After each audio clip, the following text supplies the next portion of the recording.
Verso a verso. La palabra de Dios, el único alimento verdadero para su vida espiritual.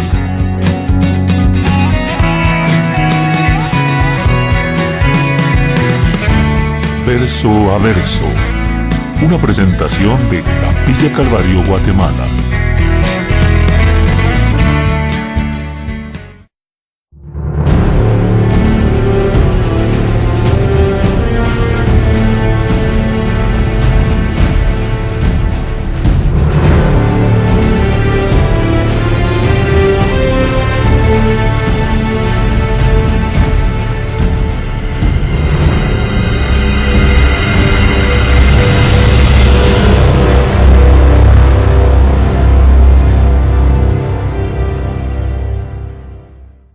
Pero a pesar de que había hecho tantas señales delante de ellos, no creían en él, para que se cumpliese la palabra del profeta Isaías, que dijo: Señor, ¿quién ha creído a nuestro anuncio? ¿Y a quién se ha revelado el brazo del Señor? Por esto no podían creer, porque también dijo Isaías: cegó los ojos de ellos y endureció su corazón, para que no vean con los ojos y entiendan con el corazón, y se conviertan y yo los sane. Isaías dijo esto en cuanto vio su gloria y habló acerca de él. Con todo eso, aún de los gobernantes, muchos creyeron en él, pero a causa de los fariseos no lo confesaban, para no ser expulsados de la sinagoga, porque amaban más la gloria de los hombres que la gloria de Dios. Jesús clamó y dijo: el que cree en mí, no cree en mí, sino en el que me envió. Y el que me ve, ve al que me envió. Yo, la luz, he venido al mundo para que todo aquel que cree en mí no permanezca en tinieblas. Al que oye mis palabras y no las guarda, yo no lo juzgo, porque no he venido a juzgar al mundo, sino a salvar al mundo. El que me rechaza y no recibe mis palabras, tiene quien le juzgue. La palabra que he hablado, ella le juzgará en el día postrero, porque yo no he hablado por mi propia cuenta. El Padre que me envió, Él me dio mandamiento de lo que he de decir y de lo que he de hablar. Y sé que su mandamiento es vida eterna. Así pues, lo que yo hablo, lo hablo como el Padre me lo ha dicho. ¿Cómo se reconcilia la misericordia eterna de Dios y el amor de Dios con el hecho de que la puerta de las oportunidades un día se va a cerrar? Estos parecen conceptos que son contrarios entre sí. No hay una respuesta sencilla a esto. Existe un balance perfecto entre todos los atributos que Dios tiene. Muchos hablamos del amor y de la gracia, y hoy lo cantábamos, pero también hay otros atributos que son perfectamente iguales, como la ira de Dios y la justicia de Dios. La actitud rebelde del ser humano, a pesar de las muchas oportunidades de la gracia, le coloca frente a un juicio divino.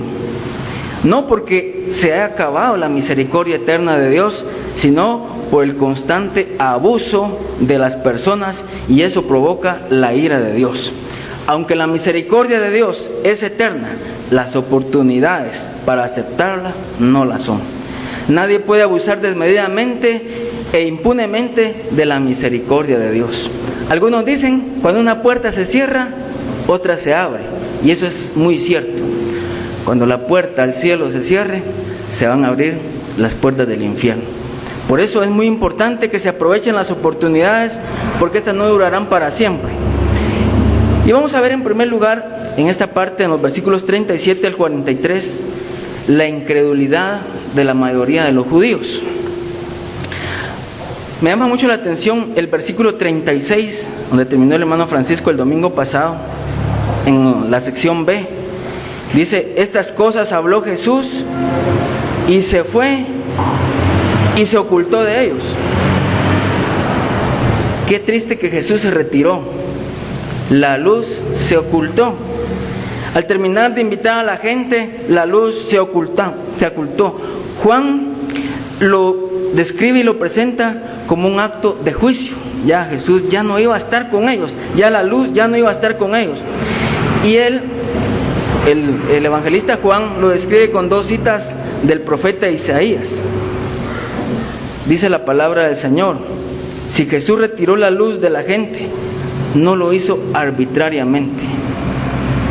No caben reclamos de un trato injusto, todo lo contrario, había hecho tantas señales, grandes señales, apoteósicas señales, muy variadas, muy diversas, y la gente no había creído en él. Él había hablado como ningún hombre ha hablado jamás sobre esta tierra. Aquí encontramos en este mundo predicadores elocuentes, convincentes, que nos hacen llorar y nos hacen reír a veces, pero jamás, nunca ha hablado como Jesucristo. Esta gente no había creído el anuncio, pero sí lo habían escuchado. Y siempre que se predica un mensaje, siempre que alguien escucha la palabra de Dios, debe haber un cambio.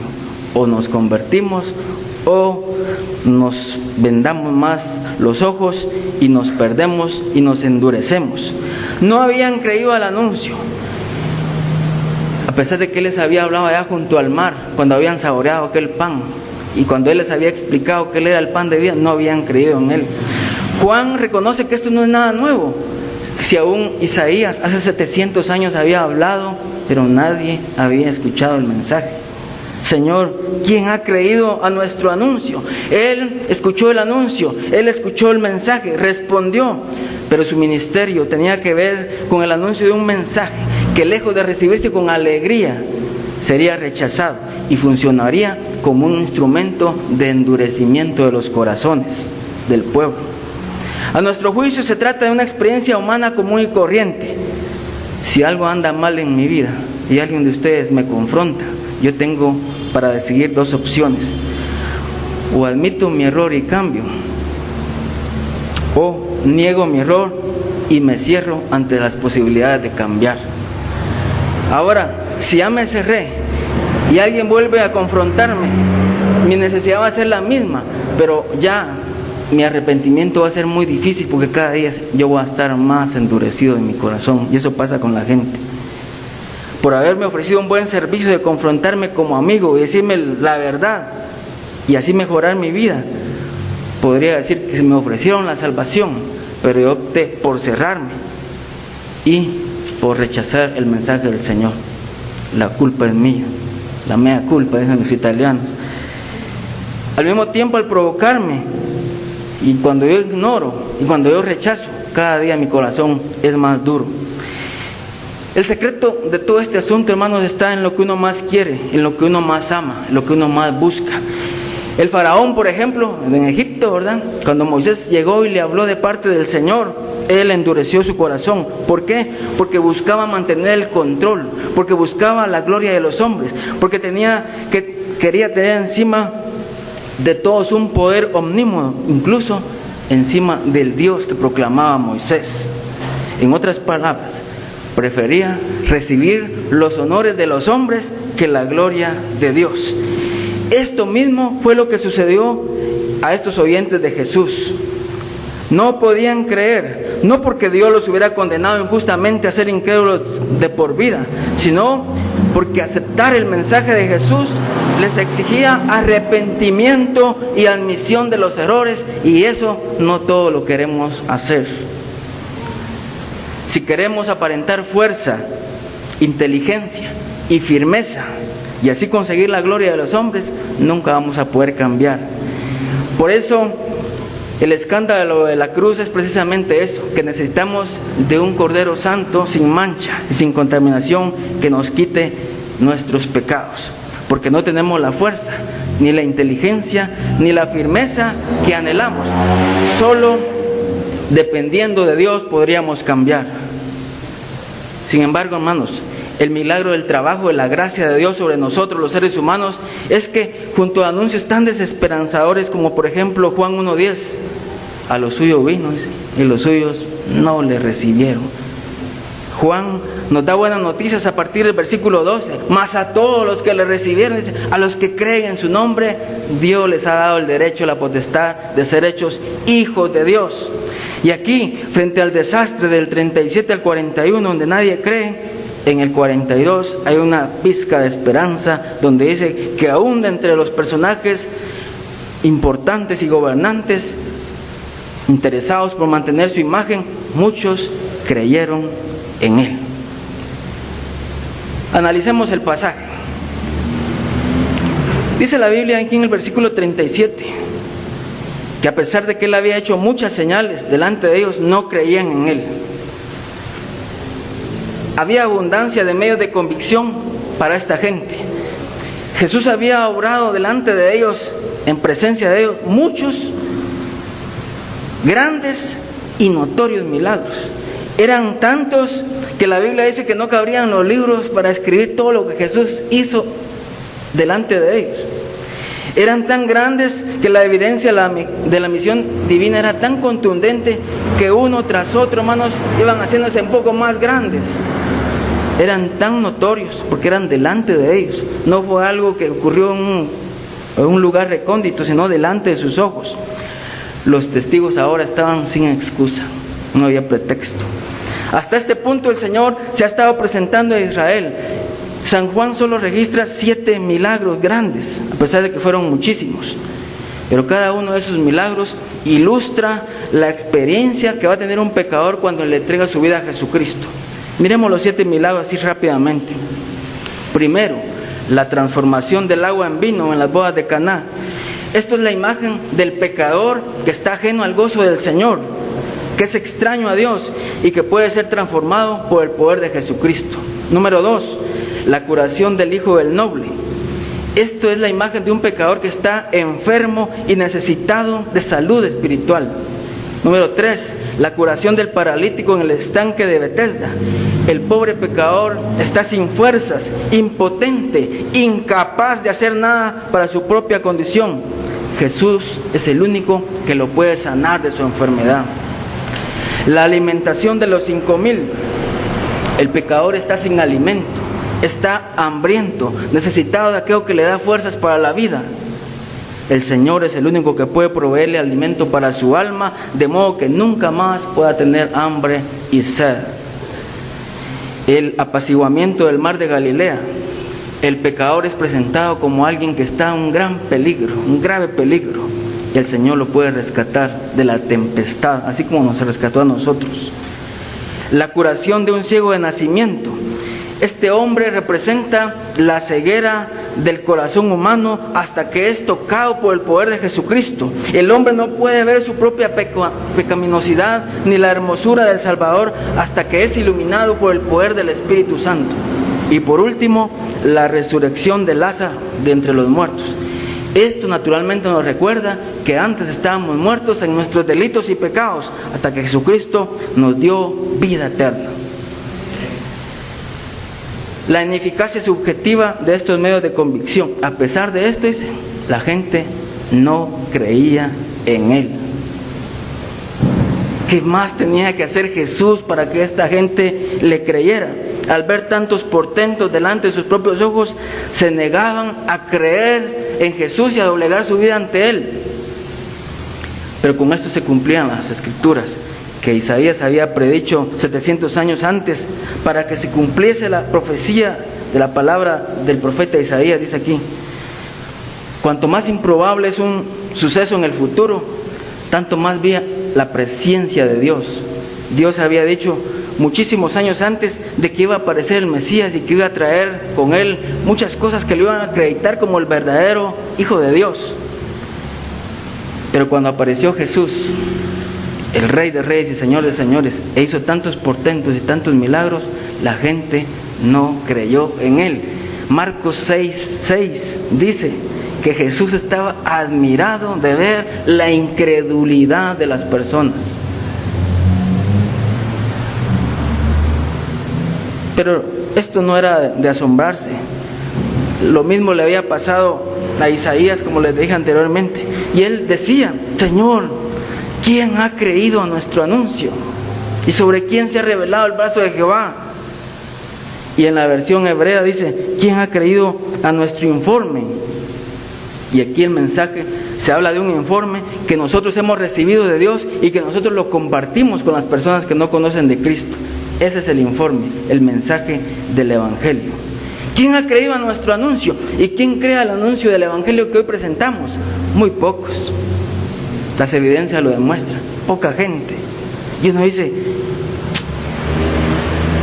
pero hermanos, así es. Son muchos los llamados y pocos los escogidos. Son pocos los que reconocen su necesidad espiritual. Son pocos los que se reconocen como mendigos que necesitan del alimento espiritual.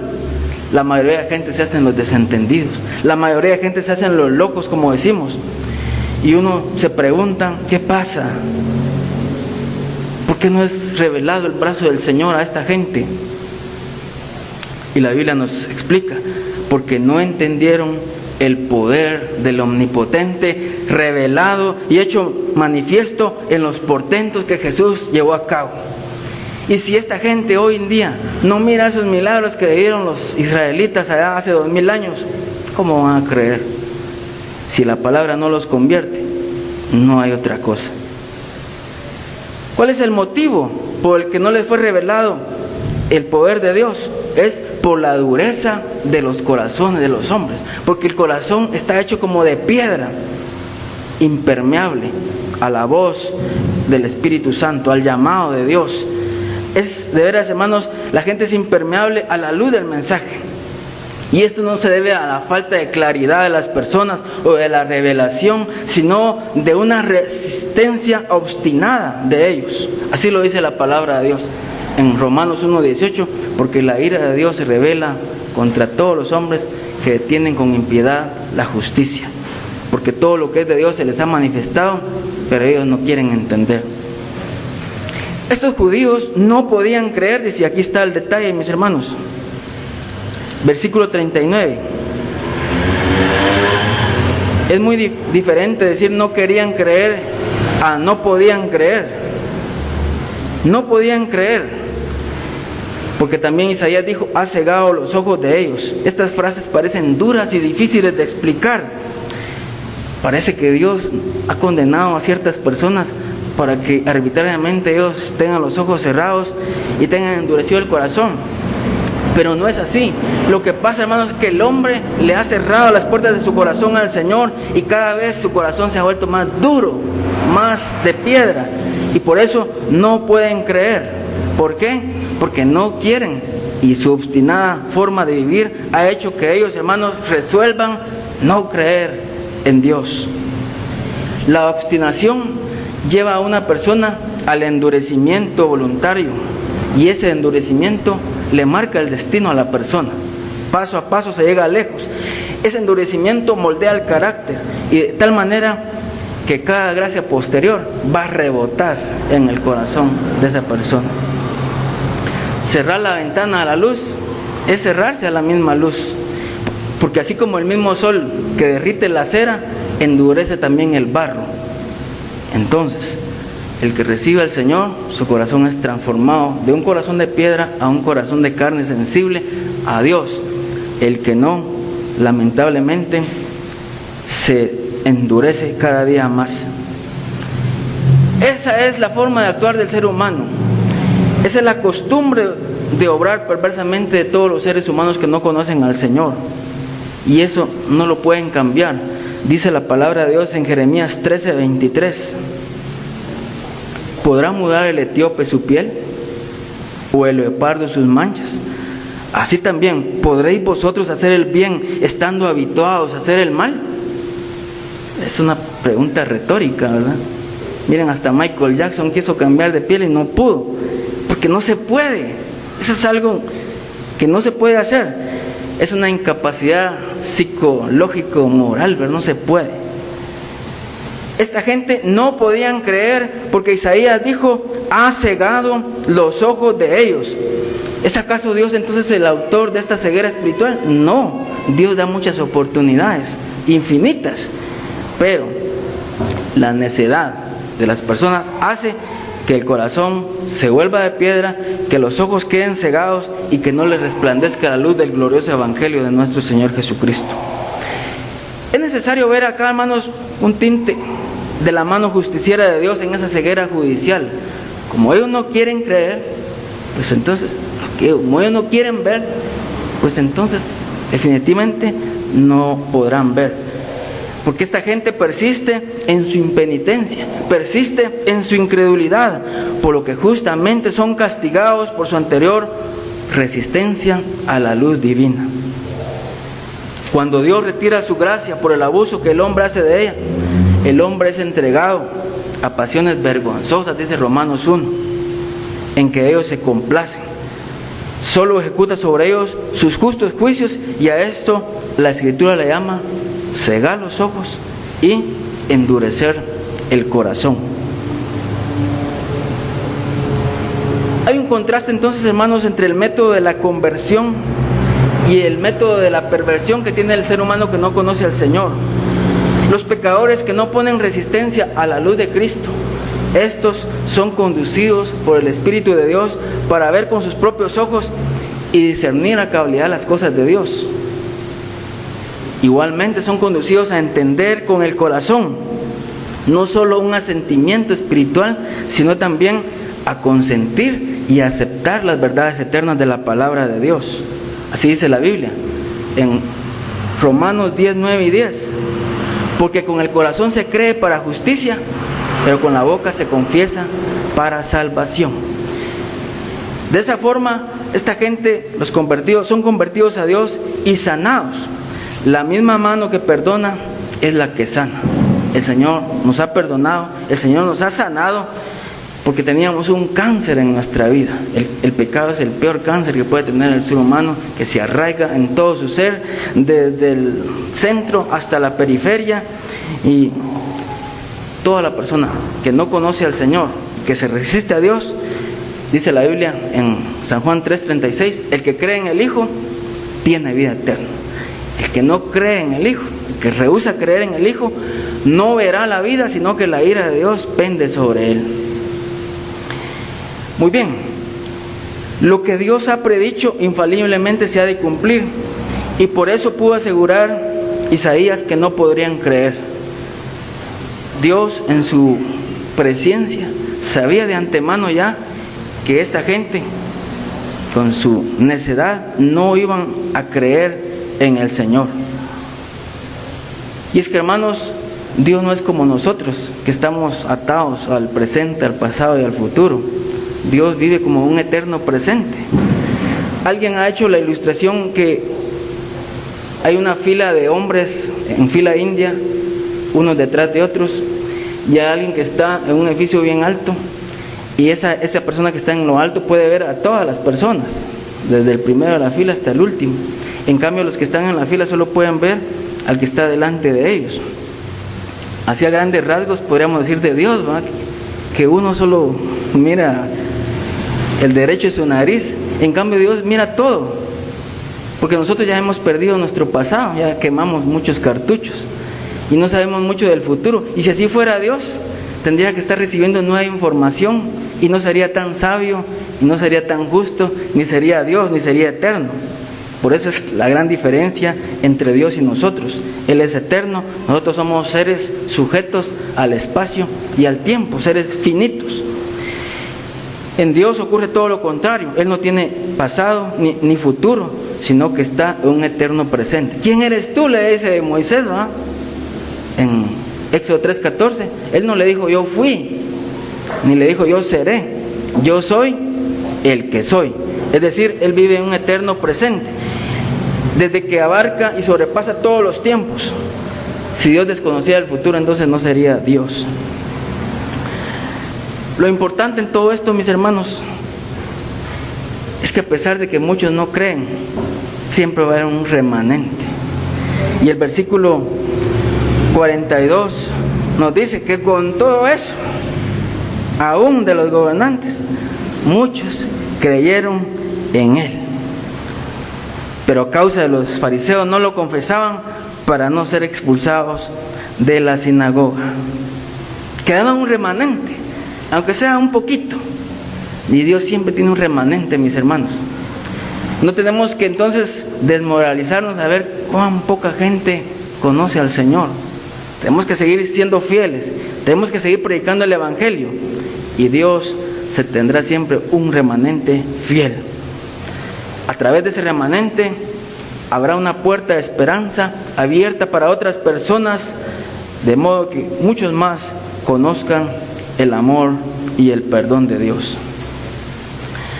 Finalmente, aquí en este pasaje del 37 al 43, el evangelista Juan, después de citar la profecía, muestra que se refería principalmente a los días del Mesías. Dice que Isaías dijo esto cuando vio su gloria y habló acerca de él. Es importante que Isaías detecta y dice exactamente que Isaías vio la gloria de Jesús. Este pasaje es muy importante, mis hermanos, porque nos muestra la deidad del Señor Jesucristo. Él no es la primera criatura de la creación, como dicen los testigos. Él es Dios. Isaías ya había visto su gloria hacía muchísimos años y habló acerca de Jesús.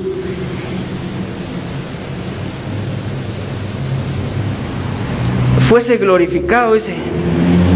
Es decir, hermanos, a pesar de que Dios no es glorificado por un montón de gente que no cree, Dios sí es glorificado en un pequeño remanente, y en ese pequeño grupo de personas Dios siempre va a ser glorificado, aún en la ruina de la multitud de incrédulos y en la salvación de un pequeño remanente de creyentes.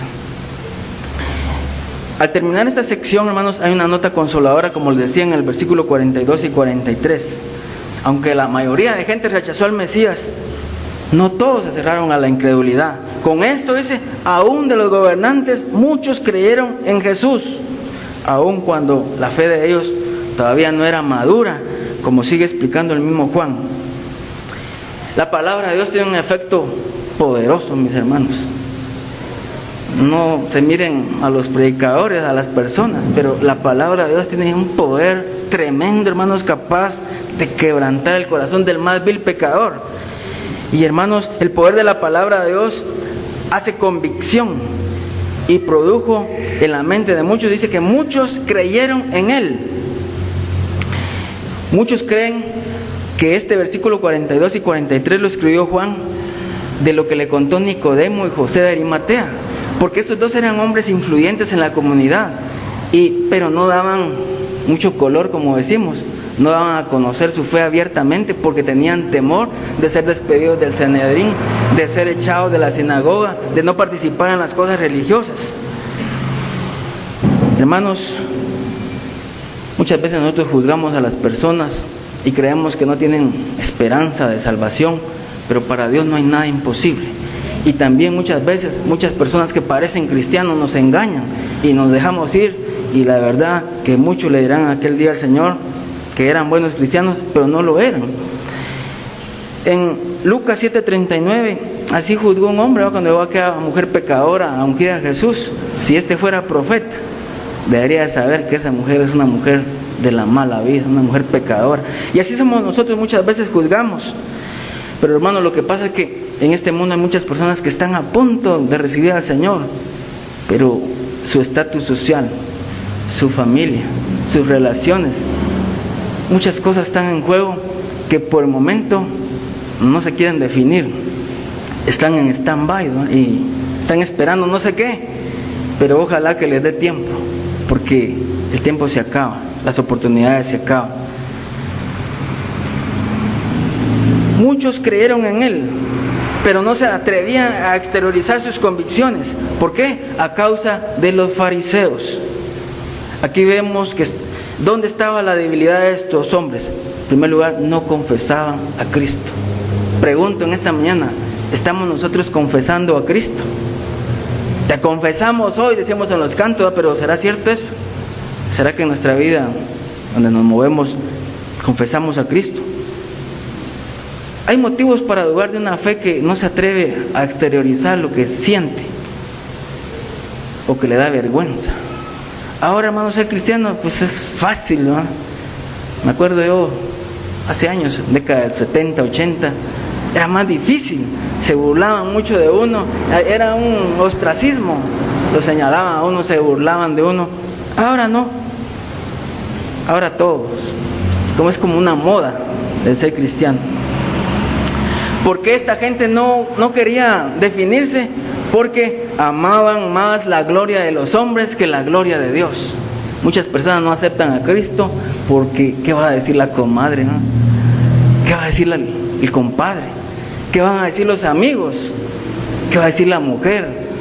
¿Qué van a decir los hijos? ¿Qué va a decir la tía? Ah, no. Se sopesa, se pone en una balanza y mejor se escoge la gloria de los hombres porque estamos bien, ¿no? Tenemos un status quo bueno, y entonces nos puede afectar nuestra imagen. Esta gente amaba más la gloria de los hombres que la gloria de Dios. Es importante siempre que uno ponga en balanza qué pesa más, ¿verdad? La gloria de Dios o la gloria de los hombres.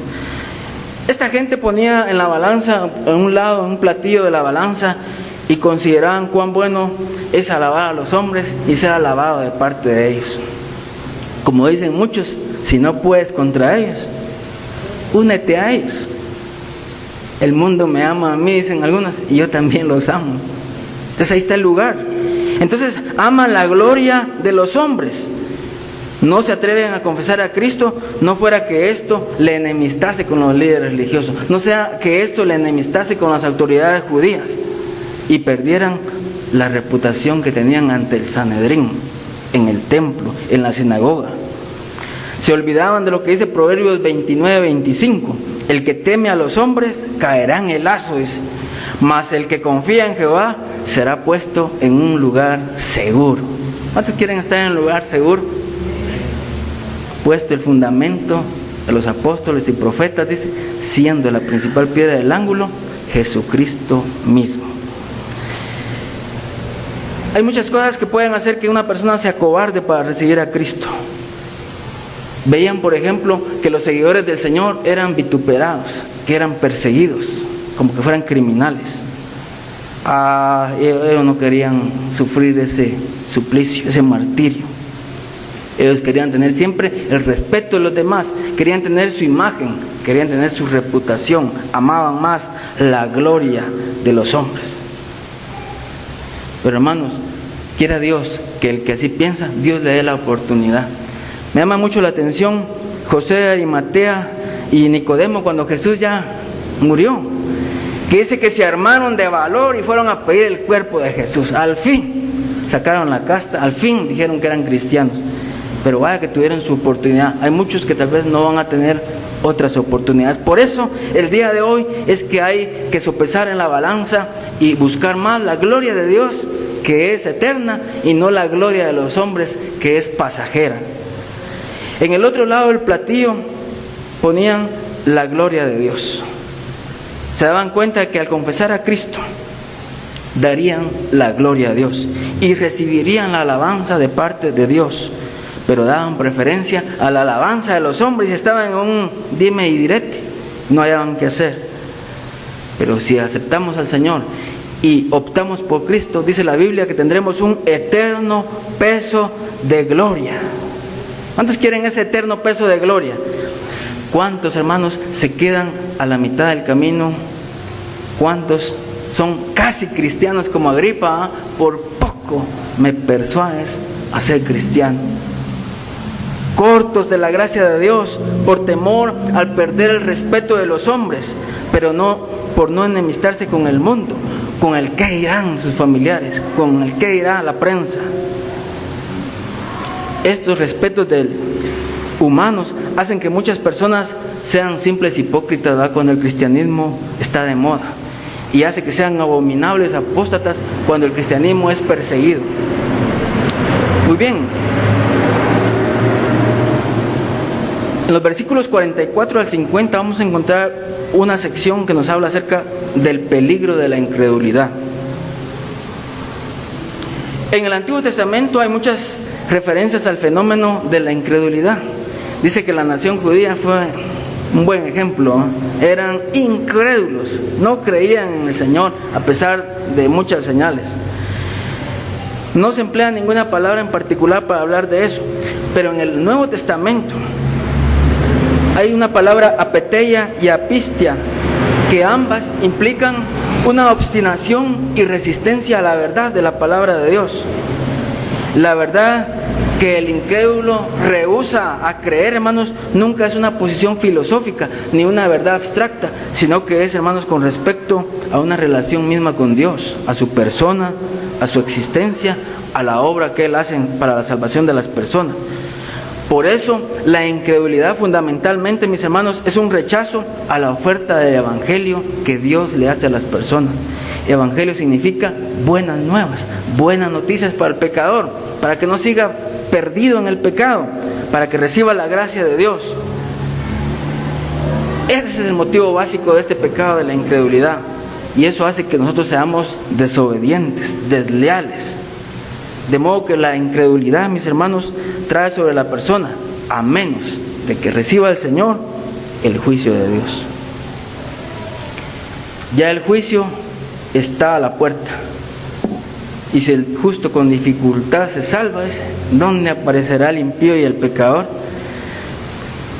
Hermanos, hay muchos casos de incredulidad que nos hablan la palabra de Dios, de parte de incrédulos y de parte de cristianos, ¿no?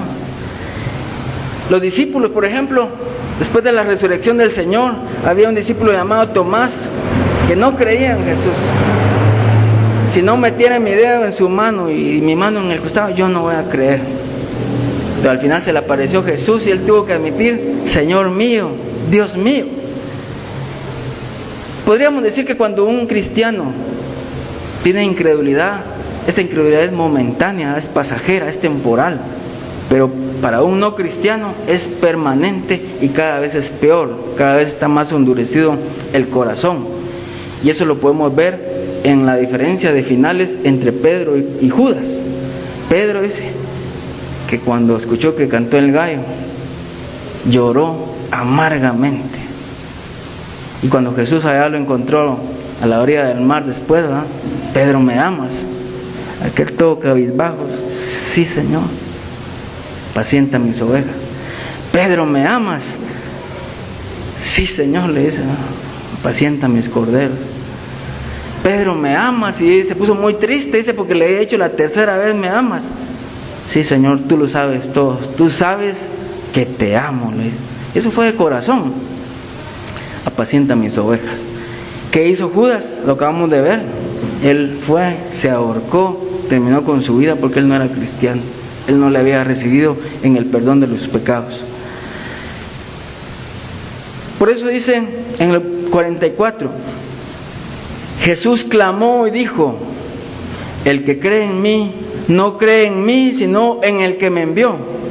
Cuando Jesús clamó a gran voz, lo hacía principalmente por tres razones. Porque Jesús tenía de nuevo a predicar. Uno como predicador debe hablar con de nuevo, ¿no? Con autoridad, con fuerza. Y Jesús lo tenía, mis hermanos. Aunque los aludidos en el versículo 42 no tenían el coraje necesario, las agallas, la valentía para demostrar su fe en el Señor, Jesús seguía y predicaba con de nuevo, con autoridad, con poder. Él sí tenía el poder para proclamarla. Aunque ellos estaban avergonzados, Él no se avergonzaba, Él hablaba con fuerza. En segundo lugar, su insistencia en lo que predicaba. El que cree en mí, eso lo dijo un montón de veces Jesús. Y hermanos, es que el mensaje del Evangelio así es, estamos repitiendo y repitiendo y repitiendo. Y como dijo un apóstol, yo no me canso de decirles estas cosas, aunque yo sé que ustedes las saben, pero se los digo para que no se les olvide. Y tercer lugar, denota la urgencia de que todos presten oído atento a lo que va a decir. Esta era la última vez que Jesús se dirigía al público en general.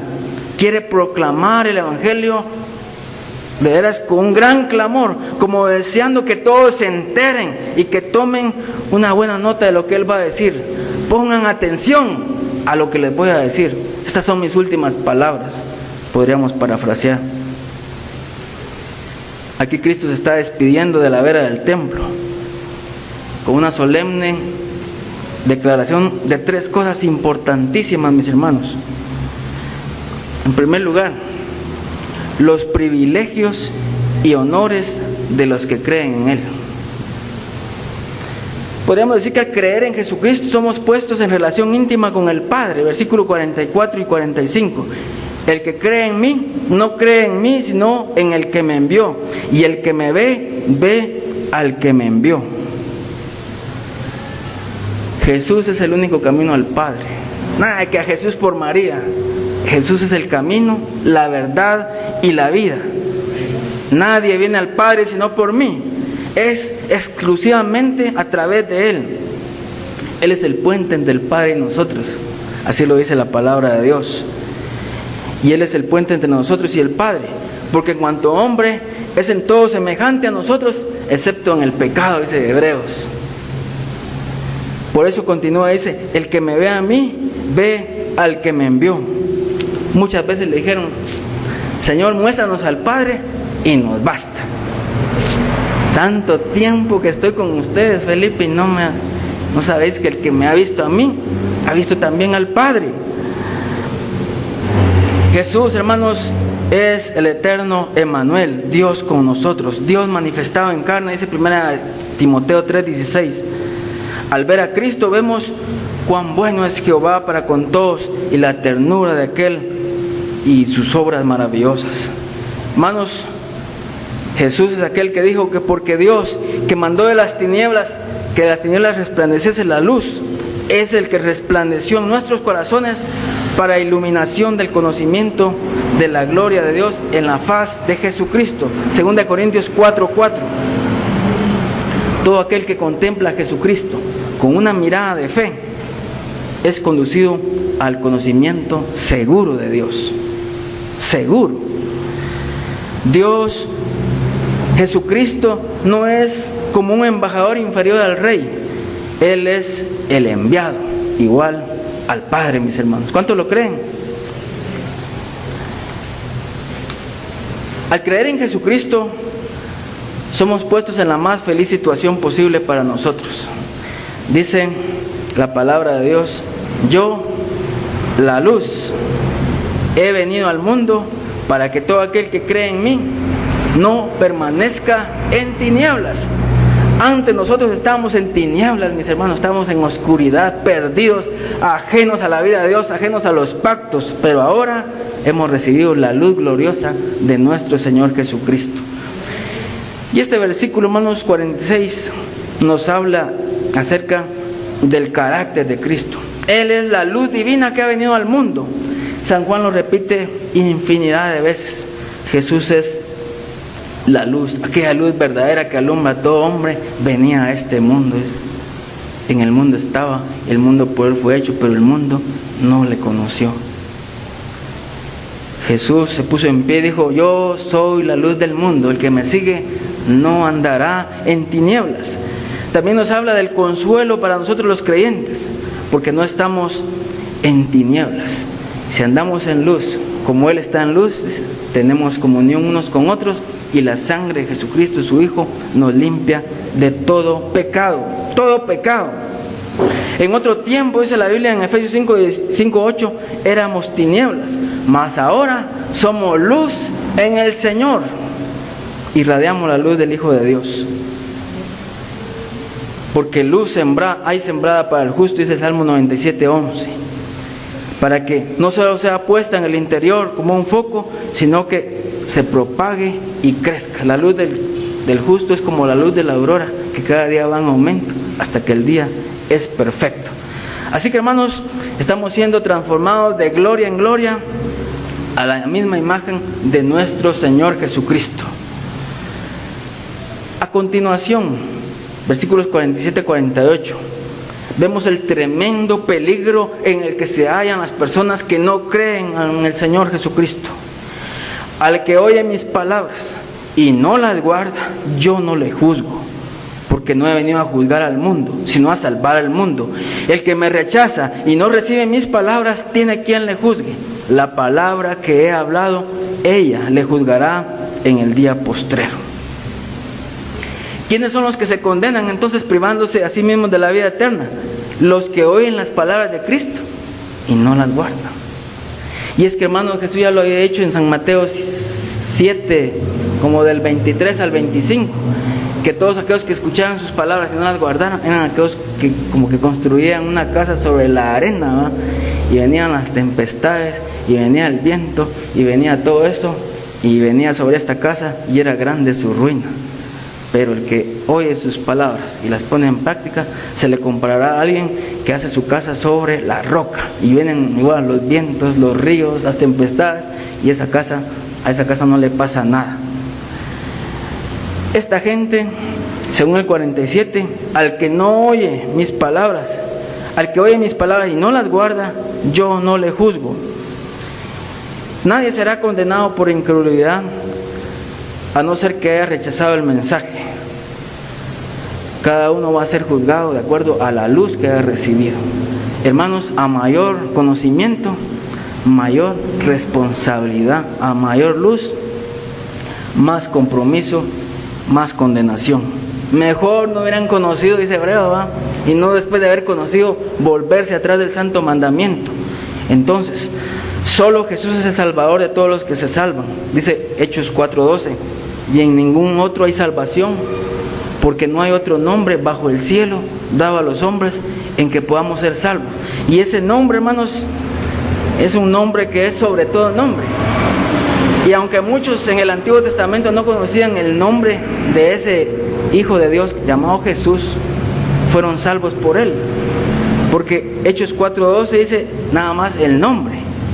Y el nombre de Jesús es el que salvó a todos los del Antiguo Testamento. Y de los que Hebreos 11 nos ofrece una buena lista. ¿En qué consiste la gravedad de esta incredulidad?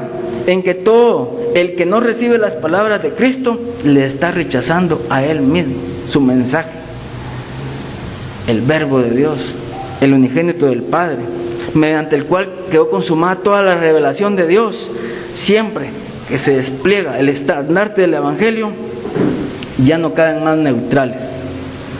Dice Lucas 11:23, el que no está con Cristo está contra Él. Eso es bien enfático, claro y contundente. La admirable paciencia y bondad del Señor, yo no le juzgo. Es que dice la Biblia en San Juan 3:17, porque no envió Dios a su Hijo al mundo para que condene al mundo, sino para que el mundo sea salvo por Él. Él juzgará a todos ciertamente en el último gran día, en el juicio del gran trono blanco. Pero hasta entonces Él tiene un mejor oficio, y ese oficio es el que mejor sabe desempeñar. Ha sido enviado por el Padre para que el mundo sea salvo por Él. Eso es lo que Jesús vino a hacer. Ha venido a ofrecer la salvación a todo ser humano, de modo que el que no se salve no pueda achacarle a Dios que Él tiene la culpa porque se pierda, sino la misma persona por haber rechazado la salvación que cuán amorosamente Jesús le ofrecía. La cierta e inevitable condenación de los que se han negado a creer, dice, en el último día, en el juicio final, se llevará a cabo la revelación del justo juicio de Dios sobre todos los incrédulos. Tendrán quien le juzgue. No hay cosa tan terrible, hermanos, como abusar de la gracia de Dios. Miren, hermanos, hasta aquí tantas oportunidades que había tenido el pueblo de Israel y había rechazado al Señor Jesucristo. En el año 70, más adelantito, fueron juzgados y, hermanos, fueron destruidos. Y todavía falta el juicio del gran trono blanco, que va a ser lo más terrible.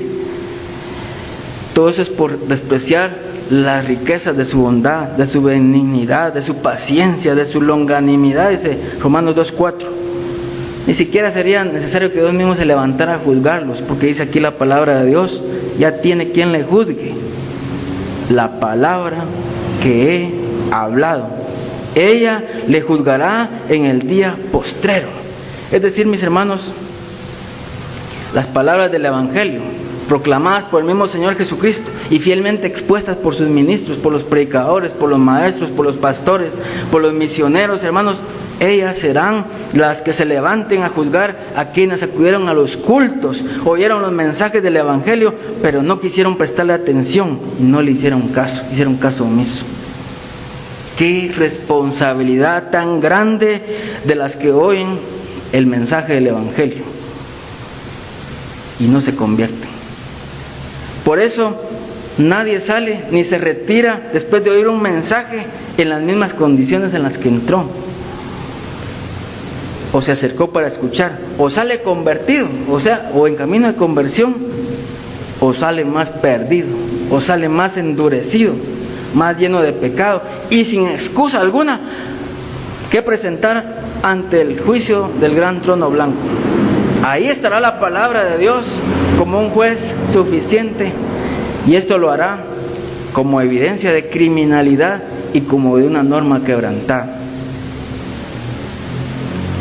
Finalmente, Jesús hace en esta porción una solemne declaración de la autoridad que posee en orden a demandar nuestra fe en Él. Versículos 49 y 50. Porque yo no he hablado por mi propia cuenta.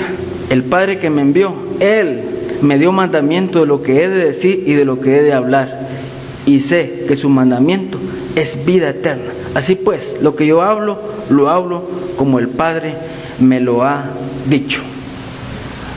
Todas las palabras que Jesús dijo son la palabra de Dios. Palabras poderosas. Palabras que jamás ningún humano, ningún mortal ha hablado ni mencionado. Jesús obedeció. Dice la palabra de Dios en Hebreos que Él, como hijo, aprendió obediencia, se sujetó al Padre e hizo todo lo que el Padre le envió a hacer. Él pudo decir, consumado es, ¿no? Acabada la obra que tú me dijiste que hiciera, aquí está. Tuvo la satisfacción del deber cumplido. Pero Jesús, antes de enseñarla, tuvo que aprender a obediencia. Porque así dice la Biblia en Romanos 5:19. Así como por el primer hombre Adán todos trajimos la ruina, también por la obediencia del postrer Adán nos procuró eterna salvación. Advirtamos acá el adjetivo de tal comisión: y sé que su mandamiento es vida eterna, es decir, una comisión. Y eso tiene que ver con la vida eterna de los seres humanos. Él ha venido a salvar al mundo, Él ha venido a salvar a los pecadores, Él ha venido a revelar, a proclamar y a procurar esa vida eterna para todos los seres humanos. De ahí que quienes siguen las instrucciones de Cristo y creen en su palabra, obtienen vida eterna. Ese es el mensaje que tenemos que seguir proclamando. Así como a Jesucristo se le dio esa encomienda, se nos ha dado a nosotros la palabra de la reconciliación, y también tenemos que seguir adelante obedeciendo el mandato del Señor. Por tanto, id y haced discípulos a todas las naciones. Y es un deber, es una comisión que nos ha sido dada. No es una gran omisión, es una gran comisión. Finalmente, la exacta observancia con que llevó a cabo Jesús la orden del Padre. Así pues, lo que yo hablo, lo hablo como el Padre me lo ha dicho. De la misma manera en que un testigo fiel ocasiona la salvación de un reo que estaba ahí en entredicho, Cristo cumplió con el encargo del Padre Celestial al procurarnos vida eterna. Habló la verdad, solamente la verdad y nada más que la verdad. Y por ese testimonio y por esa obediencia, nosotros hemos alcanzado la vida eterna. En conclusión, hermanos, Jesús realizó muchísimos milagros, pero la mayoría de personas siguieron sin creer en Él. Asimismo, muchos hoy en día no creen a pesar de todo lo que Dios hace, a pesar de su creación, a pesar de su transformación en muchas personas. Pero no nos desanimemos, sigamos testificando de Cristo. Tal vez muchos no se convertirán, tal vez muchos se burlarán, tal vez muchos rechazarán el mensaje, pero a nosotros nos queda el seguir siendo testigos fieles, heraldos del Señor, y debemos extendernos a otros. Pero a esas personas a las cuales les hablamos les toca tomar la decisión: o reciben o rechazan a Jesucristo. Los que vivieron en la época de Jesús, al igual que en la época de Isaías, rehusaron a pesar de las evidencias. Como resultado, Dios permitió el endurecimiento de los corazones. ¿Significa esto que Dios impidió a propósito que esta gente creyese en Él? No, sencillamente confirmó las propias decisiones que las personas tomaron. después de toda una vida de resistir a Dios, estaban tan aferrados a las costumbres que ni siquiera intentaban entender el mensaje de Jesús. A personas así les resulta virtualmente imposible acercarse a Dios. Sus corazones se han endurecido, puede ser que para siempre. Junto con los que se negaron a creer, muchos creyeron, pero se negaron a reconocerlo. Esto es igualmente malo. Hay que tomar una decisión, hay que definirse. Y Jesús dirigió duras palabras contra tales personas. Las personas que no adoptan una postura por Jesús, por el temor al rechazo, están en un grave peligro. Muchos líderes judíos no reconocían su fe en Jesús porque temían que los expulsaran de la sinagoga, lo cual era su vida, era todo su ser, y perder así su posición de prestigio en la comunidad. Pero la alabanza de otros es inconstante, porque recuerden ustedes, así como dijeron, Hosana, bendito el que viene en el nombre del Señor, a los 5 días, crucifícale. Así como la gente nos puede alabar, así como la gente nos podría hacer cosas bonitas, también así va a hablar mal de nosotros. Por eso prefiramos la gloria de Dios y no la gloria de los hombres, porque la gloria de los hombres es temporal, pero la gloria de Dios es eterna. A menudo la gente se pregunta, ¿cómo será Dios? Quisiéramos ver al Señor, quisiéramos ver al Creador, pero el que ve a Jesús puede ver al Padre. Si desea saber más de Dios, estudie su persona y obra de nuestro Señor Jesucristo. A propósito de la primera misión de Jesús sobre la tierra, no fue juzgar a este mundo, no fue juzgar a las personas, sino mostrarles cómo encontrar la salvación y la vida eterna. Pero Cristo volverá otra vez en su segunda venida, y más adelante, en el gran día final, juzgará a todos como el justo juez. Y ahí, las palabras de Cristo que no quisieron aceptar y obedecer serán las que los condenarán. Serán abiertos los libros, y serán abiertos los libros de las obras, y todos serán de veras incriminados de acuerdo a lo que estaba escrito en los libros. No se puede abusar impunemente de la misericordia de Dios. El amor y la misericordia de Dios no son licencias para hacer lo que nos dé la regalada gana. Más bien son un llamado para rendirnos a Dios. La misericordia de Dios jamás termina, pero sí las oportunidades de sus ofrecimientos. El juicio de Dios pondrá un alto al abuso que se ha tenido al amor de Dios. Hoy es el día de la oportunidad y la misericordia de Dios. Este es el mejor tiempo para buscar a Dios. Las puertas de la misericordia están abiertas y los brazos del Señor también. ¿Qué haremos? ¿Tomaremos ventaja de sus ofrecimientos o ignoraremos su gracia? A nosotros nos toca la decisión. Esa decisión la tuvieron las de la época de Isaías, los tuvieron los de la época de Jesús, y la tienen hoy, en el siglo XXI, las personas que escuchan el mensaje. Todos los que han escuchado en esta mañana somos responsables delante de Dios de lo que tenemos que hacer, ya sea para bien o para mal, ya sea para salvación o para condenación. Oremos en esta mañana y pidámosle al Señor que nos dé de su gracia y que cada día podamos, hermanos, exponer este mensaje a todos aquellos que no conocen todavía el amor y el perdón de Dios, y es nuestra tarea, es nuestro deber seguir haciéndolo para su honra y su gloria. Padre, te damos muchas gracias en esta mañana por la oportunidad que nos has dado de escuchar y de meditar en este pasaje. Este pasaje trae muy grandes implicaciones para los oyentes, Señor. Es una luz de esperanza para muchos y también es condenación para otros que rechacen, Señor. Por eso en esta mañana rogamos, Señor, que tú tengas misericordia de esta humanidad, que tú tengas misericordia de este mundo y que nos uses a nosotros, Señor, como heraldos, como portavoces, Señor, como comunicadores de tu palabra, Señor, que no nos cansemos y que aún como lo hizo Jesús, clamemos a gran voz y le digamos al pecador, Señor, que es necesario que se vuelva a ti, que le expongamos el Evangelio, que digamos que hay buenas noticias, que hay esperanza, que hay solución para los problemas de este mundo y solo está en nuestro Señor Jesucristo. Señor, para los que nos escuchan a través de las redes sociales, que tu palabra corra y sea glorificada, Señor. Que en esta mañana, al ser confrontados con la Biblia, con tu palabra, Señor, cada uno de nosotros tome una decisión, y ojalá que esa decisión sea por Cristo Jesús y sea para la salvación de nuestras almas. Te lo pedimos en el nombre de Cristo Jesús nuestro Señor.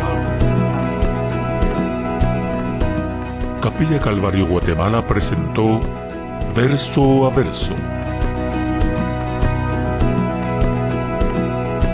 La palabra de Dios, el único alimento verdadero para su vida espiritual. Verso a verso, su vida crecerá en el conocimiento del Dios verdadero. Una presentación de Capilla Calvario Guatemala.